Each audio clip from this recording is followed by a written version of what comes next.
à tous et à tous, merci d'être au rendez-vous pour ce nouveau numéro de rencontre.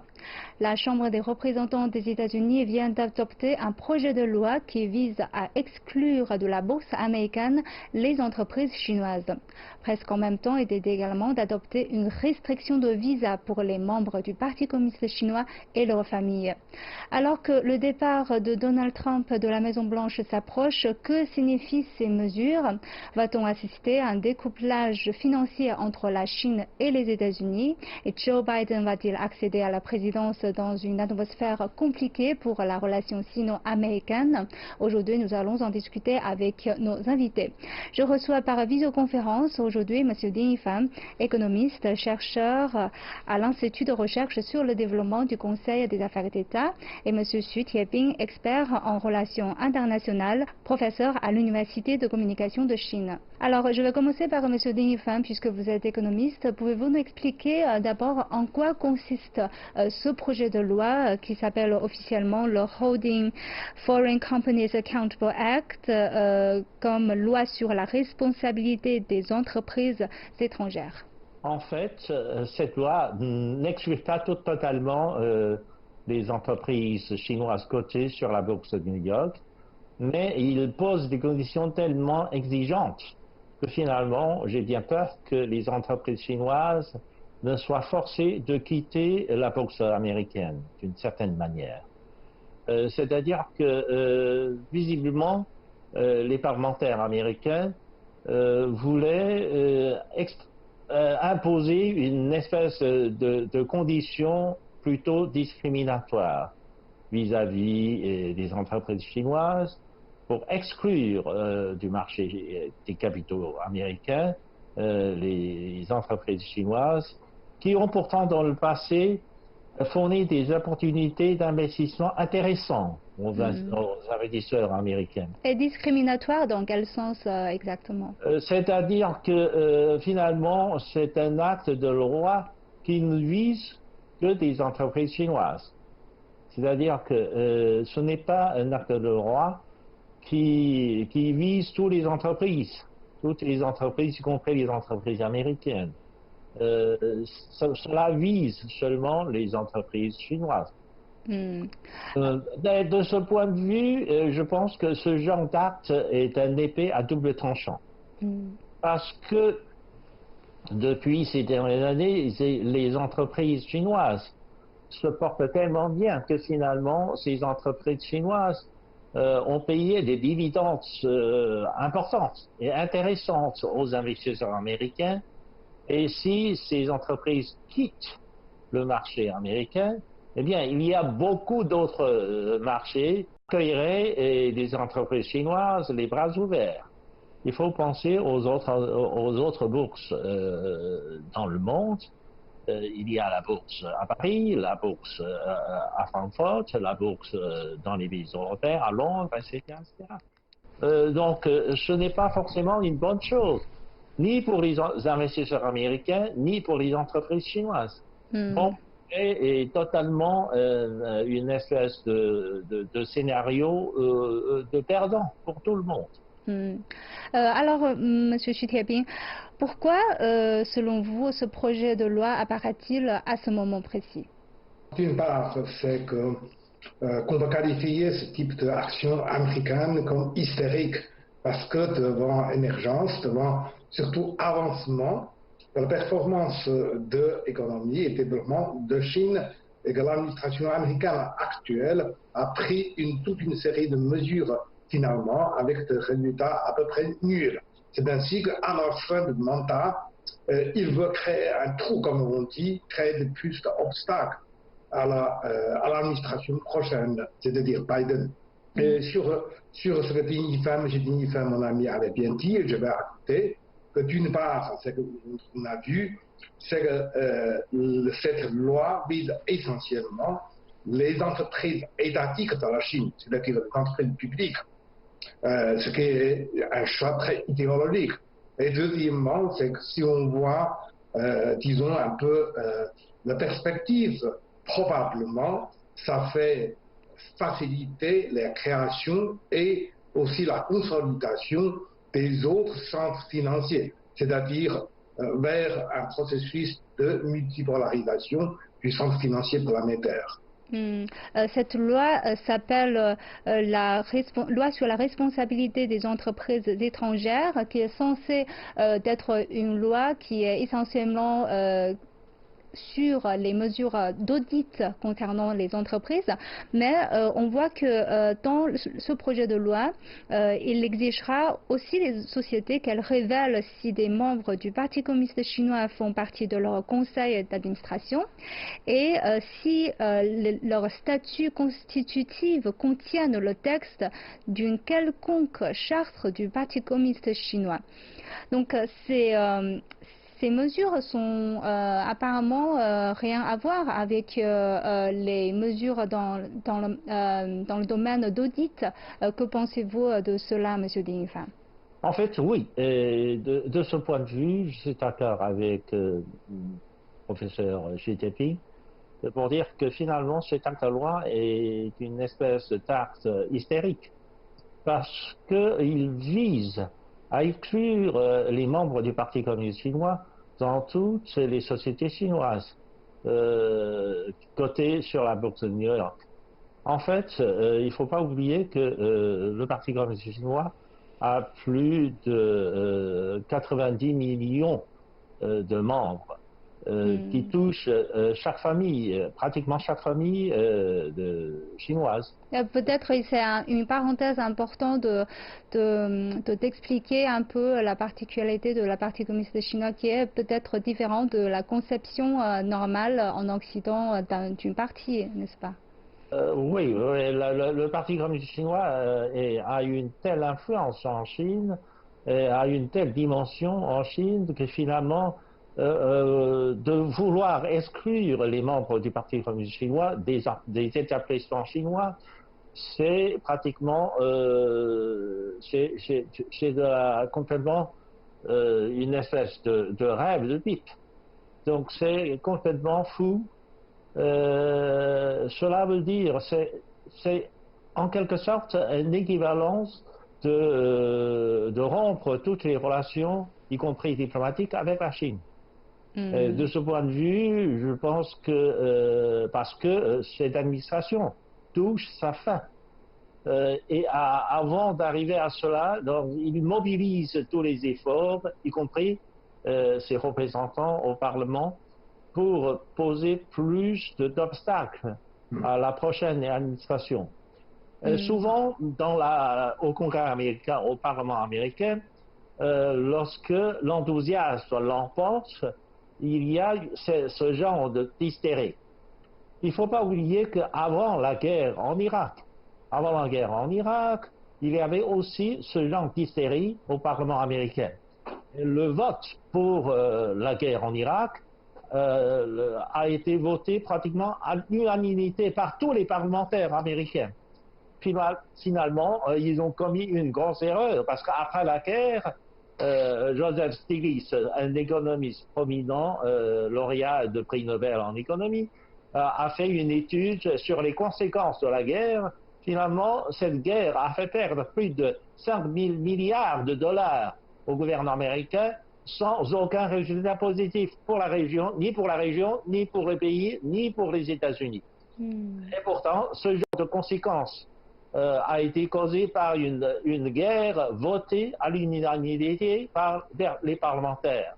De là à dire que les parlementaires puissent voter avec toutes les raisons, eh bien, c'est trop d'illusions.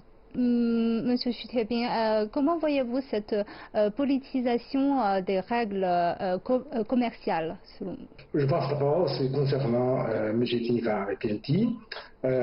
Si par exemple le vote pour la guerre en Irak est quelque part en Proche-Orient, c'est plutôt les parlementaires américains sur une conviction d'optimisme aveugle. Alors cette fois-ci, cette vote c'est plutôt sur une conviction ou un sentiment, un état d'esprit pessimiste. C'est-à-dire que après des bras de fer, la guerre commerciale lancée, voulue par l'administration Trump, finalement, pas grand-chose, pas de grand gain. Donc c'est ainsi que voilà, il faut faire un choix plutôt dans l'esprit de folie, etc. La règle, moi je pense, oui, aujourd'hui on parle gouvernance mondiale, c'est que, mais en réalité, si on va à son X, c'est que les Africains s'avancent de plus en plus vers l'unilatérisme sans raison, ni, je dirais, sur une certaine base de principe selon les droits internationaux. Là, je pense, oui, il faut réaffirmer et consolider, disons, le choix du militarisme et rassembler plus de membres de la communauté contre cette tendance, je dirais, dangereuse. Et finalement aussi, ça pourrait donner aussi un effet de boomerang à l'humain.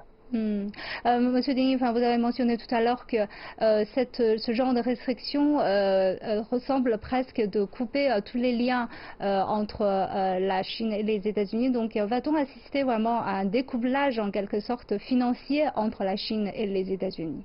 Qui a peur vraiment d'un découplage financier entre les États-Unis et la Chine ou les États-Unis? Il ne faut pas oublier que depuis un certain nombre d'années, la Chine a été un bon investisseur sur le marché américain. La Chine a injecté de l'argent sur le marché américain pour financer les activités économiques. Depuis la crise de 2008, le marché américain manque d'investissements importants pour relancer son économie, pour relancer les activités, etc., etc. Donc la Chine était un bon investisseur de ce point de vue. Et si la Chine est chassée du marché américain, le plus grand perdant n'est pas la Chine. Le plus grand perdant, c'est le marché américain. Ce sont des Américains qui vont sentir un peu la froideur, cette fois-ci, avec la pandémie de Covid-19. Eh bien, la bourse américaine a été déjà sérieusement affectée. L'économie a été encore plus sérieusement affectée si, à ce moment crucial, les parlementaires américains voulaient que le capital chinois se retire du marché américain. Cela aurait probablement des répercussions un peu plus inattendues que pensent ces parlementaires américains. Je pense que ils ne pensent pas, ils sont pas sérieux, ou ils ne sont pas suffisamment réfléchis sur les conséquences d'une telle décision politique. Une telle décision politique pourrait avoir des conséquences néfastes très importantes sur l'économie américaine. Ce n'est pas seulement des relations bilatérales concernant la Chine et les États-Unis, mais cela provoquerait aussi des répercussions plus importantes dans le monde, car les autres investisseurs étrangers se sentiraient aussi, d'une certaine manière, affectés par ce genre de décision politique. Si tout le monde garde une certaine distance avec le marché américain, eh bien, le marché américain aura du mal à se tenir au milieu de cette pandémie. Alors, on a analysé un peu les conséquences. Effectivement, on voit qu'un analyste financier de la Standard Poor's affirmait récemment que de nombreuses bourses dans le monde, plusieurs bourses en Chine, y compris plusieurs bourses en Chine, ont déjà mis en place des conditions visant à attirer les entreprises chinoises qui ne seraient plus en mesure d'être cotées sur les bourses américaines. Monsieur Xu Tieping, vous avez mentionné tout à l'heure la multipolarisation des centres financiers. Donc, comment voyez-vous la conséquence de ce projet de loi sur le marché boursier américain et les marchés boursiers ailleurs dans le monde? L'état, disons, syndrome des crises était là, tout le monde l'a vu depuis, pas seulement actuellement, c'est depuis déjà presque une décennie, aggravé par les Covid-19.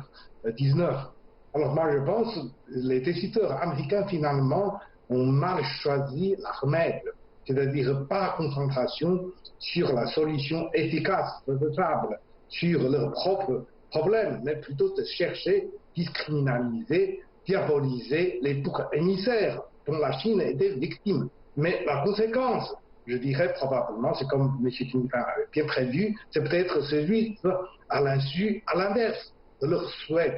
C'est que affaiblissement, rétrécissement et affaiblissement de la monopolisation, je dirais, du centre financier de New York, de Nasdaq, et laisse plus espace à autres candidats, je dirais, dans ce domaine. Là, encore une fois, je pense qu'il faut me dire que ce n'est pas un choix décidé le début, mais c'est à la fin. Donc, il existe, disons, des possibilités, une épreuve que l'administration Biden a traité. Faut-il corriger ou on n'arrive pas à sortir à ce piège laissé par ses prédécesseurs? On va revenir sur le mandat de Biden un peu plus tard. Et on voit que également, presque en même temps, était également adoptée une restriction de visa pour les membres du Parti communiste chinois et leurs familles. Et cela concerne plus de 200 millions de personnes au total. Donc pourquoi ce genre de mesure, M. Ding-Fan? Bon, c'est difficile à comprendre.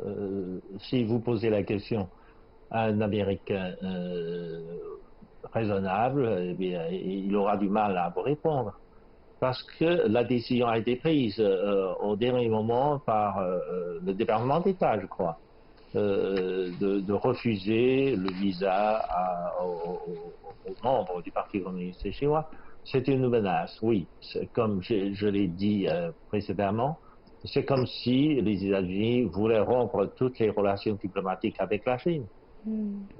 Parce que la Chine est gouvernée par le Parti communiste chinois. Donc, les dirigeants du pays, les fonctionnaires, les officiers du gouvernement chinois, etc., etc., cela veut dire que c'est une coupure de relations officielles avec la Chine. Je pense que d'une certaine manière, heureusement, de ce point de vue, je pense que ce n'est pas encore une décision du Parlement américain. Et de ce point de vue, l'administration Biden, quand elle arrive au début de l'année prochaine, il pourrait y avoir des marges de manœuvre, de négociations avec la Chine. Je pense que visiblement, l'administration Biden ne pourrait pas tolérer une telle situation parce que si le prochain gouvernement coupe ses liens avec la Chine et que le prochain gouvernement va reprendre en main la situation, il y aura d'autres décisions à prendre vis-à-vis de cette décision de l'administration Trump. Alors, M. Xi Jinping, on voit que sur la raison de cette nouvelle restriction, on voit le porte-parole du département d'État américain a déclaré que pendant des décennies, nous avons permis au Parti communiste chinois un accès libre et sans entrave aux institutions et aux entreprises américaines, alors que ces mêmes privilèges n'ont jamais été étendus librement aux citoyens des États-Unis en Chine. Donc, comment expliquez-vous cette raison et selon vous, quelle est la raison pour laquelle que ces mesures ont été mises en place? C'est un constat que les Américains partiellement, unilatéralement, avaient dit sur un effet que finalement, que dans la concurrence ou dans la trajectoire de ce avancement que la Chine a avancé, je ne dis pas dépassement, mais plutôt rattrapé les États-Unis. Donc, de ce côté-là, il y a une sorte de diabolisation à désigner les boucs émissaires en pensant que voilà, tout ce que la prospérité que la Chine avait réalisé, c'est l'attribution, c'est les gâteaux donnés, fournis par les Américains. Alors la réalité, c'est tout à fait autre. On a déjà dit, comme M. Tintin avait dit, combien les capitaux venus de la Chine avaient renforcé les États-Unis à passer la crise financière. Combien, par exemple, on le sait, ce qu'on a réalisé, c'est justement réalisé sur, je dirais, les efforts de la Chine. Alors que si on va, par exemple, l'année dernière ou depuis quelques années, la Chine a continué à pratiquer la politique d'ouverture à organiser la foire d'importation, uniquement importation, à accueillir, à promouvoir l'investissement, c'est que les entreprises américaines et en grande partie, mais aussi d'autres, occidentales, avaient bénéficié plus je dirais, de traitement, de privilèges que les entreprises chinoises avaient, je dirais, ayant, disons, fait aux États-Unis. En réalité, c'est plutôt qu'aujourd'hui, vu par exemple cette tendance de renversement, c'est que la Chine s'avance plus vite. Les États-Unis, d'abord, a utilisé une raison artificielle de sécurité d'État pour stopper, pour affaiblir, je dirais, les entreprises chinoises. Et maintenant, c'est encore plus en disant que les Américains bénéficiaient moins. Disons, la réalité, c'est tout à fait l'inverse. Alors, revenons maintenant sur le mandat de Joe Biden que vous avez tous mentionné tout à l'heure. On remarque quand même que ce projet de loi sur les entreprises étrangères est un loi bipartisan, c'est-à-dire que les démocrates et les républicains se sont mis d'accord sur ce projet de loi. Alors, donc selon vous, est-ce que on attend quand même une sorte de continuité de la politique des États-Unis envers la Chine, malgré le changement du président, M. Ding Fan? Oui, d'une certaine manière. Il ne faut pas s'attendre à un changement brutal de politique chinoise de la part du gouvernement américain. Donc même si Joe Biden arrive au pouvoir avec un tel Parlement, avec une telle ressentiment contre la Chine, etc., la prochaine administration américaine ferait très attention de ce côté. Parce que si elle change trop rapidement la direction vis-à-vis de la Chine, elle risque d'être plongée dans un tourbillon difficile au Parlement américain. Et comme le Parlement joue un rôle encore très important dans les affaires étrangères des États-Unis, alors je pense que raisonnablement le gouvernement Biden essaierait de contourner ou d'éviter de provoquer trop de disputes avec le Parlement. Monsieur Xi Jinping, quel est votre avis? Qu'est-ce qu'il faut attendre le mandat de Joe Biden? On peut attendre, on peut souhaiter, mais la réalité c'est que vu les comportements, que ce soit démocrates ou des républicains, c'est-à-dire le degré d'élite américaine aujourd'hui, c'est moins à la hauteur. Je pense qu'il faut, par exemple, comme dans l'histoire, on manque aussi des gens qui ont de vision, des gens d'intelligence, des gens de raison. Alors là, sur la capacité de nouvelle administration Biden, on est outre. En tout cas, je dirais qu'au moins que sur les programmes d'élection, de grandes élections, etc., c'est pas à la mesure qu'on entend. Vous avez tous les deux travaillé beaucoup sur la relation entre la Chine et l'Europe aussi. Donc, quel est votre point de vue sur l'évolution de la relation sino-européenne avec l'élection de Joe Biden comme président des États-Unis? Monsieur Ding Fan. Oui, avec l'arrivée de Joe Biden à la tête de la Maison Blanche, à la tête du gouvernement américain, les Européens se sentent un peu soulagés. Mais ils veulent aussi se rapprocher rapidement des États-Unis pour essayer de trouver une solution d'abord de sortie de la crise, mais aussi une solution vis-à-vis de la Chine. C'est un document officiel publié tout récemment par la Commission européenne. La Commission européenne vient de publier un document officiel visant à renforcer les relations transatlantiques, c'est-à-dire entre les États-Unis et l'Union européenne, dans l'attente de voir une amélioration des relations, mais dans l'attente aussi de la coordination des politiques vis-à-vis de la Chine.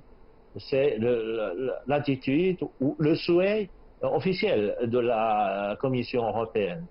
En dépit de ces mots qui semblent un peu chaleureux vis-à-vis de l'arrivée de Joe Biden à la Maison-Blanche, les Chinois ou les chercheurs chinois expriment un certain nombre de doutes sur la faisabilité d'un tel souhait. Parce que, en fait,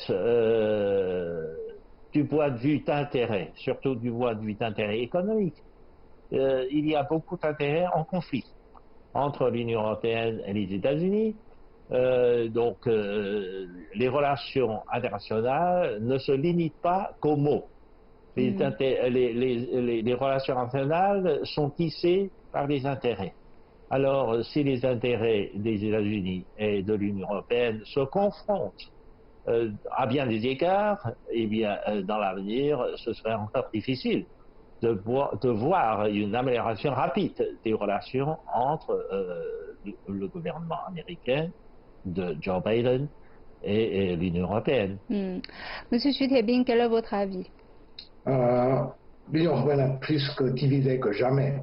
Non seulement on a vu, moi j'ai vu par exemple un nouvel programme proposé par Bruxelles concernant, je l'attends et le souhait, la proposition pour, disons, l'administration Biden, mais aussi j'ai vu aussi le dialogue entre M. Jinping et avec le chef de la délégation de l'Union européenne, Nicole Chaput, dont lui, il a bien, M. Jinping avait bien exprimé, disons, notre point de vue. Moi, je pense que l'Union européenne aujourd'hui, dans un état similaire, et aussi se trouve dans un carrefour.